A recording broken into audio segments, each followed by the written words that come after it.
আসসালামু আলাইকুম প্রিয় দেশবাসী।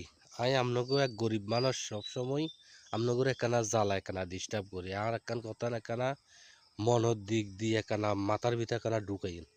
কথাটা হইলো আমরা আওয়ামী লীগ আমলও দেখছি আঙ্গ সুন্দরপুর ইউনিয়নে সামিসার অভাব নাই, রাজনীতির নাম অপরাজনীতি করে।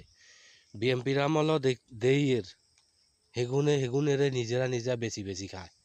ওই আরেক দল আছে না, যেটারে কয় বাংলা জামাতি ইসলাম, হেগুনে দেখছেন নি? হেগুনে হেগুনে ফগড়ে তুন টিয়া উড়াই কোরবানির নামে একটা ইত্রামি শুরু করছে। শয়তানগলে কালিয়া গরু তকবির করি বাঘ বন্টন করি হেগুনের ফগড় তুন টিয়া নি হেগুনে কোরবানি দি হেগুনে বাঘ বন্টন করি লই চলি যায়।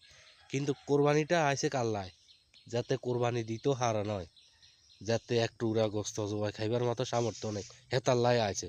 এরে শয়তানের বাচ্চা গল্প করে কইছে নি তোরা বাঘ বটরা করি তোরা তোরা লই চলি যাই বেলায়। ও বিএমপির ভিতর দেখছি আমরা দুই দে সিলু পাইছে হেগুনে হেগুনে বাঘ বটোয়ারা করি লই চলি যার গই। আওয়ামী লীগের আমলাও দেখছি আপনার যে কোনো কিছু আইছে হেগুনে হেগুনে বাঘ বন্টন লই কামড়া কামড়ি করি এগারে গায়ে উড়ে আড়াই। তো করে এসব রাজনীতি শিখেছে কনে? এসব তামাশা বন্ধ করি এলা, দেশরে ভালোবাস, দেশের লাই কিছু কর, দেশ কেন উন্নত হইব এই চিন্তা কর।